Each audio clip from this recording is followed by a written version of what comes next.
Thank you. Please be seated. Secretary Albert De Rosario, Excellencies of the Diplomatic Corps, Executive Secretary Paquito Ochoa, Secretary Greg Domingo, Secretary Mar Rojas, Secretary Babe Singson, Secretary Cesar Purisima, Secretary Junabaya, Secretary Mario Monteo, Secretary Yasmin Busran-Lao, Director General Emmanuel Villanueva. I mentioned all of you because I'm expecting 1,000% effort starting next month, if I understand correctly.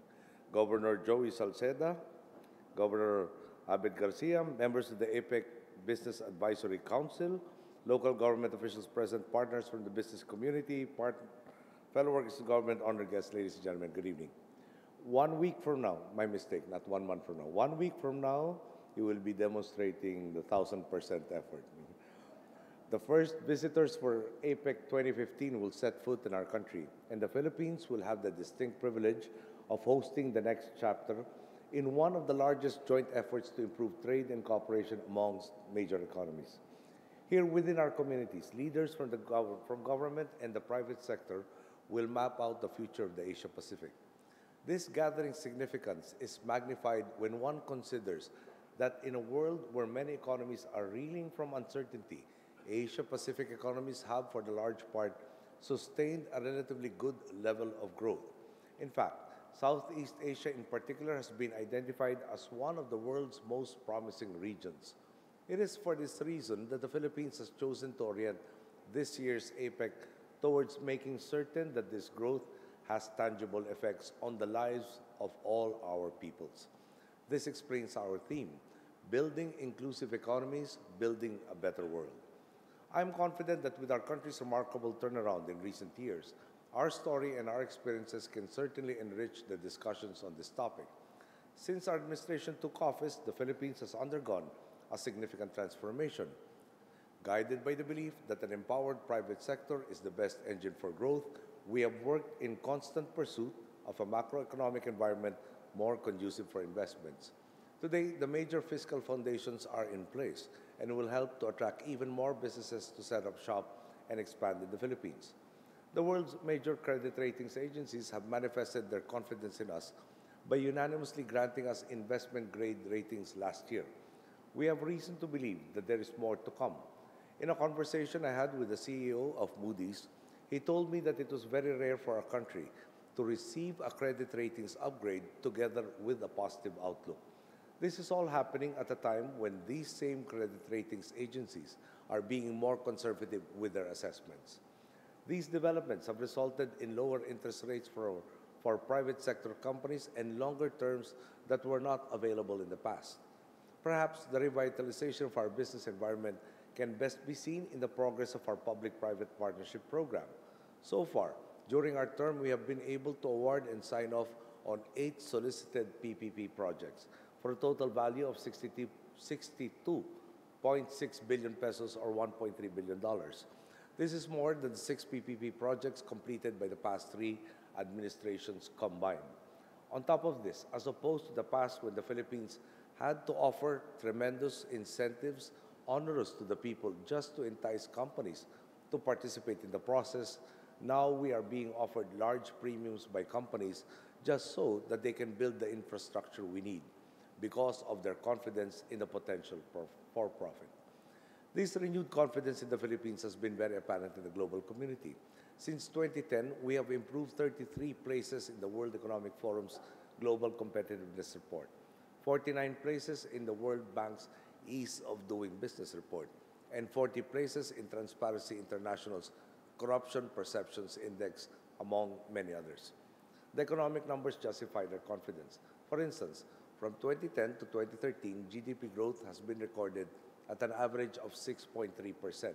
Compare this to 2006 to 2009, when the average was only at 4.3%.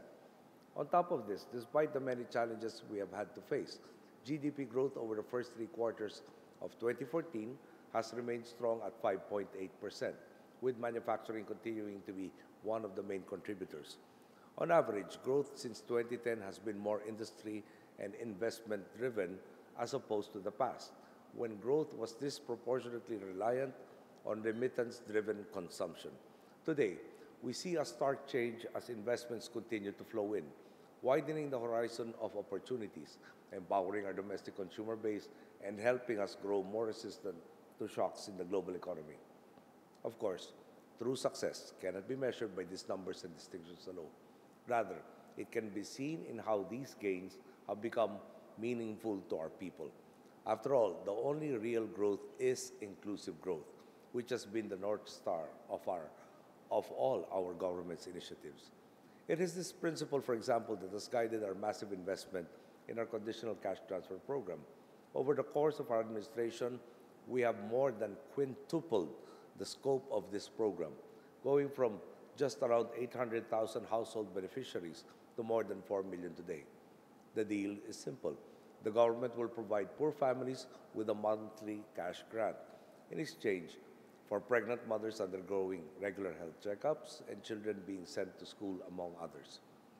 This 2014, we actually expanded this program to include even families with children of high school age, as studies have shown that high school graduates earn significantly more than those who only finish at the grade school level. This dovetails seamlessly with our effort to improve education. As more and more children are attending school, we are making sure that the quality of education they receive is improved. Since our administration began, the budgets of our Departments of Education and the Technical Education and Skills Development Authority have been substantially increased. Last year, we ended we ended the inherited resource gaps that have long stunted the development of our education sector. A look at the magnitude of the backlogs only emphasizes the achievement of Education Secretary Armin Luistro.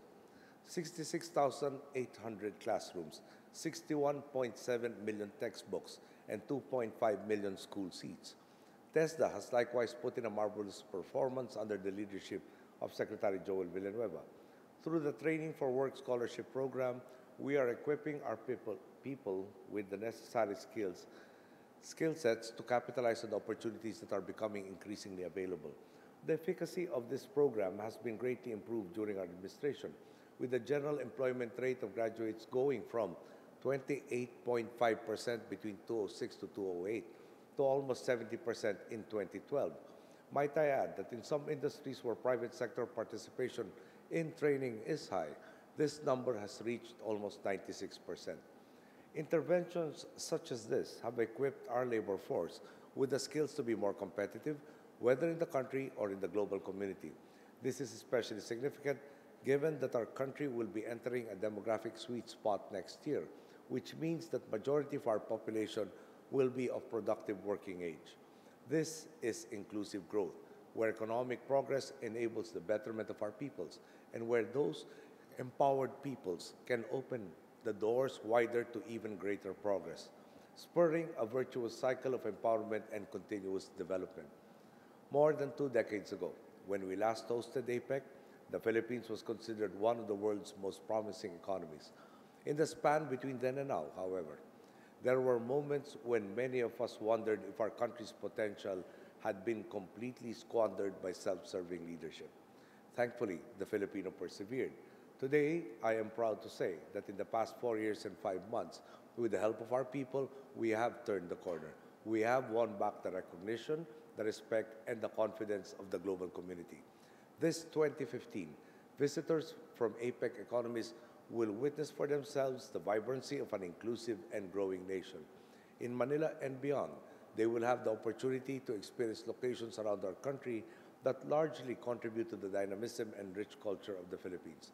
They will encounter our greatest resource, our people, who are kind, compassionate, and talented beyond measure, and they will see for themselves an archipelago connected through a web of inclusiveness. As the clamor for progress that leaves no one behind resounds the world over, the Philippines has the opportunity to set a global example of inclusivity this year. We are rising and will continue to rise to that challenge. Thus, I call on everyone here, let us show the best of our country and what it has to offer. Let us all strive to continue being a prominent example of how economic growth should be. Let us work together to show how we are building inclusive economies and thus building a better world. Thank you. Good evening.